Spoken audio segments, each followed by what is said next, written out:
In a shock announcement on Sunday afternoon, President Joe Biden officially withdrew from the 2024 race. This followed weeks of mounting pressure from top Democrats ever since his shaky debate performance last month. Now, all eyes are on Vice President Kamala Harris, who seems intent on winning the Democratic nomination. But what does the road ahead look like for her? We're joined now by The Hill's congressional reporter, Michael Schnell. Michael, President Biden has officially withdrawn from the 2024 election, passing the torch to Vice President Kamala Harris. But some top Democrats in the party haven't publicly endorsed her, and there's just weeks ahead of the convention next month. So what's next from here? Yeah, we still haven't heard an endorsement of Vice President Harris from former Speaker Nancy Pelosi, House Minority Leader Hakeem Jeffries, Senate Majority Leader Chuck Schumer, and former President Obama, who are really four key elder statesmen in the party. And their lack of an endorsement has raised some eyebrows. But I did speak to one House Democrat yesterday, Congressman Jared Huffman, a Democrat from California, who really has a good finger on the pulse of the House Democratic caucus.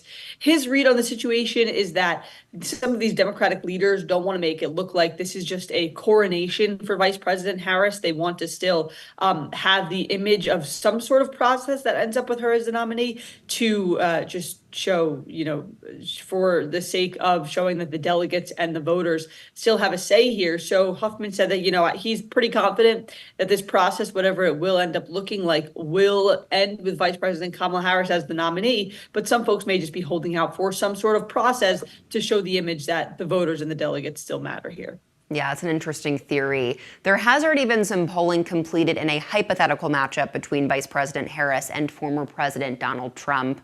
What do those polls show so far?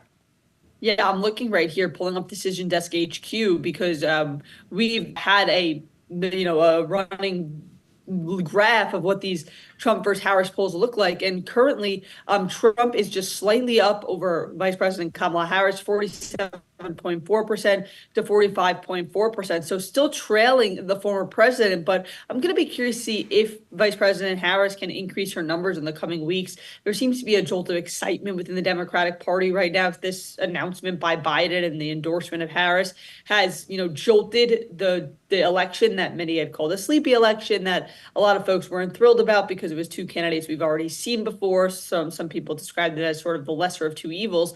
Now we have a whole new race and new energy in it with Vice President Kamala Harris. So I'm interested to see if that will energize and rev up the Democratic base and sort of amplify her numbers in the polls. Yeah, that's a good point, and I think is evident through the money she's been able to raise so far. Vice President Harris raised almost $50 million after President Biden endorsed her just minutes after dropping out of the election. So what happens to the Biden campaign's war chest? And also, how are Democratic donors responding to all of this?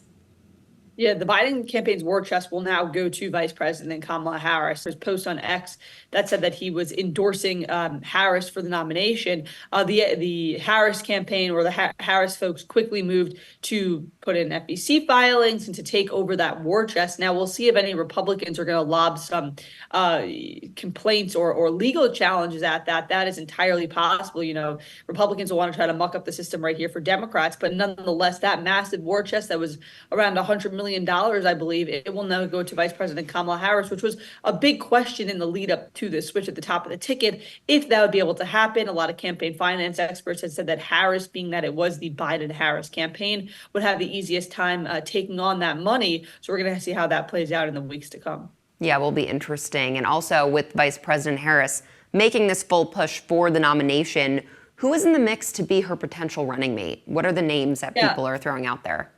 There are some names that are being floated around. Kentucky Governor Andy Beshear, Pennsylvania Governor Josh Shapiro, Arizona Senator Mark Kelly.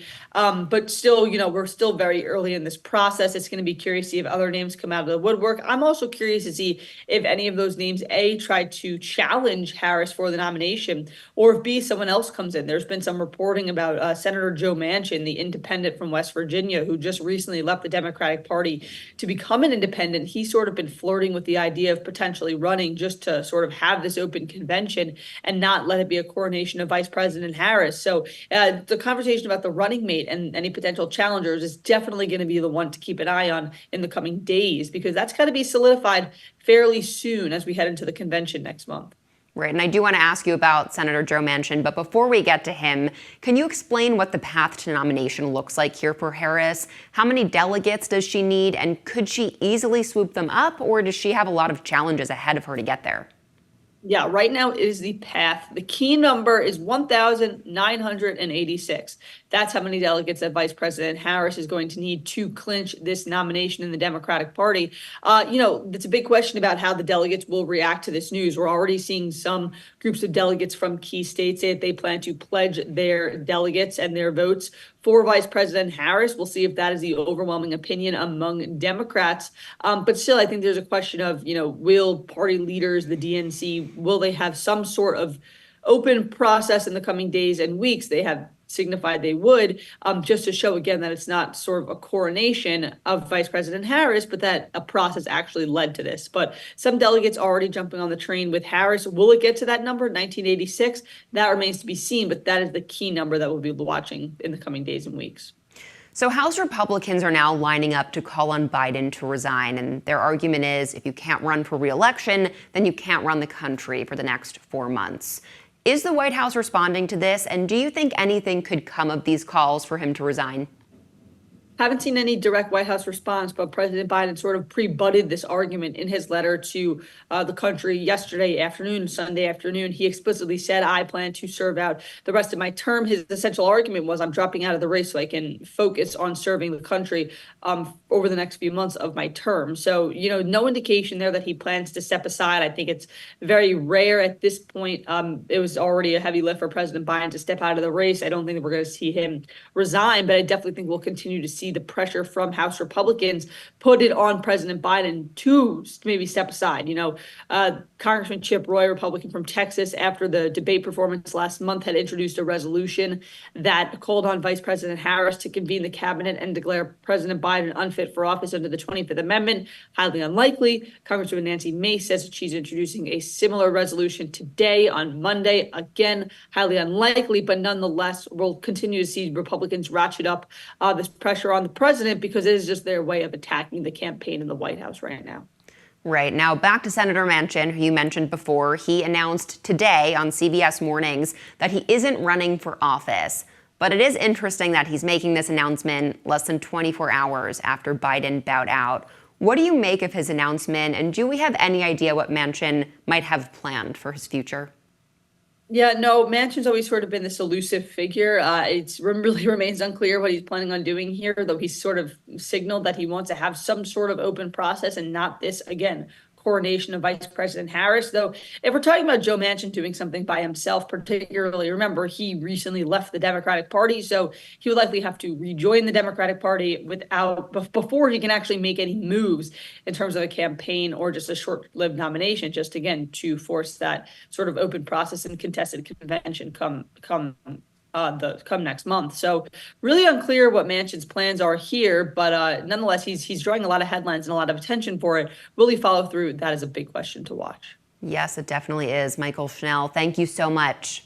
That's today's Daily Debrief. I'm Bianca Facchinei. Be sure to like, share, and subscribe to The Hill's YouTube channel, and come back here soon for the intersection between politics and policy.